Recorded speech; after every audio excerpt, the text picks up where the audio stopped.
Ni dua maalum ambayo iliyoandaliwa na mkoa yenye dhumuni la kuiombea nchi ya Tanzania ili iepukane na matatizo ambayo awali yameshajitokeza. Viongozi mbalimbali wa serikali ya Jamhuri ya Muungano wa Tanzania pamoja na serikali ya Mapinduzi ya Zanzibar ikiongozwa na Spika wa Baraza la Wawakilishi Zanzibar pamoja na Haji Omar Heir ambaye ni mshauri wa Rais wa Jamhuri ya Muungano wa Tanzania, sambamba na mbunge wa jimbo la Chaani ambaye pia ni mteule kwa nafasi ya naibu waziri wa mambo ya ndani Ayub Mohamed Mahmud, naye amehudhuria katika dua hiyo maalum ambayo iliyoandaliwa na wana Kaskazini. Mara baada ya dua hiyo, wananchi wanazungumza umuhimu wa amani sambamba na viongozi ambao walihudhuria kwenye dua hii.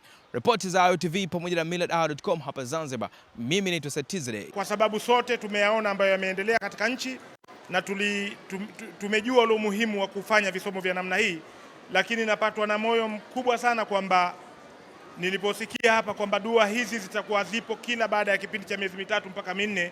Kwa ni jambo la kuendeleza. Mwenyezi Mungu tuwe tunamuomba kila mara na kila wakati. Lakini pia niombe kwamba kama tulivyoombwa hapa, tukiitwa kwenye visomo hivi, basi tuje kwa wingi sana, tuje kwa wingi ili tuweze kuitikia hizi dua kwa sababu ya umuhimu wake. Kwa niaba ya Mheshimiwa Rais wa Jamhuri ya Muungano wa Tanzania Mama Samia Suluhu Hassan, ambaye ndio alokusudiwa kusomewa dua hii, naomba nilete shukurani zake kwenu, sio zangu, zake kwenu Waislamu nyote mlohudhuria hapa kwa ajili ya kisomo hiki kilichofanyika pamoja na dua mbalimbali.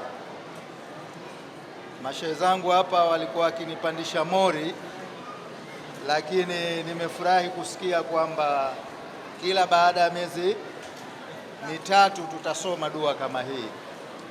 Inshallah Mwenyezi Mungu atufikishe na tuje tushiriki tena katika dua nyingine ambayo inaweza ikawa imehudhuriwa na Waislamu wengi zaidi kuliko hawa waliopo leo. Taifa letu na mkoa wenyewe wa Kaskazini Unguja vinakuwa katika hali ya utulivu na amani, ili wananchi waweze kufanya shughuli zao za kiuchumi na kijamii bila ya bughudha ya aina yoyote.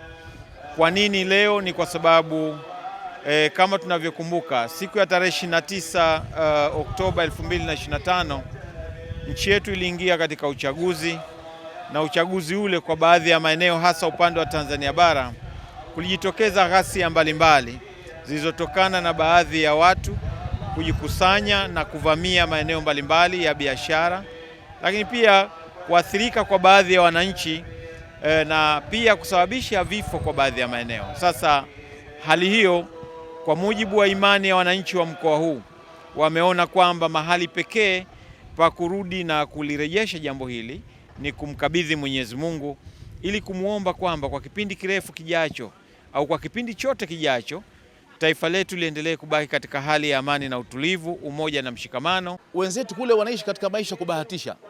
Sisi tulijaribiwa siku 2 tu kwa 3, tarehe 29 kwenye uchaguzi au baada ya uchaguzi, kwenye ndani harakati za uchaguzi, tuliona kuna rafiki yangu mmoja anaishi Dar es Salaam, akanambia, Amiri, mimi Dar es Salaam nilikuwa na kila kitu, nimejaza mafriza yangu ilikuwa na unga na mchele na sukari nini, sema yani kufu kila kitu, lakini alikosa gesi. Kwa hiyo kukosa gesi tu, sasa anatoka anakwenda wapi? Anakwenda kununua gesi wapi katika mazingira yale ya Dar es Salaam tarehe 29? Kwa hivyo hayo ilimfanya yeye karibu kufa na njaa. Na azma ya dua hii kubwa ni kumsomea kwanza viongozi wetu, hususan mama yetu Dr. Samia Suluhu Hassan, lakini pia na Dr. Hussein Ali Mwinyi pamoja na viongozi wote wa nchi hii pamoja na wananchi kwa ujumla wake. Kama unavyojua sisi ni Waislamu, na Waislamu lolote kwanza jambo kubwa ni dua. Tunatakiwa tumwabudu Mwenyezi Mungu kwa wingi. Lolote lile kama hukumuona Mwenyezi Mungu, kama hukufanya dua, basi haliendi vizuri. Ukiona jambo lako lolote limekukwaza, jambo lako lolote haliendi vizuri, basi lazima urudi kwa Mwenyezi Mungu ili uweze kufanya kisomo kama hichi ambacho tumekifanya sisi leo hapa. Tuna imani kisomo hichi tulichofanya leo hapa kitatuletea amani kubwa ndani ya nchi yetu, ikiwa Tanzania kwa ujumla wake, ikiwemo na Zanzibar.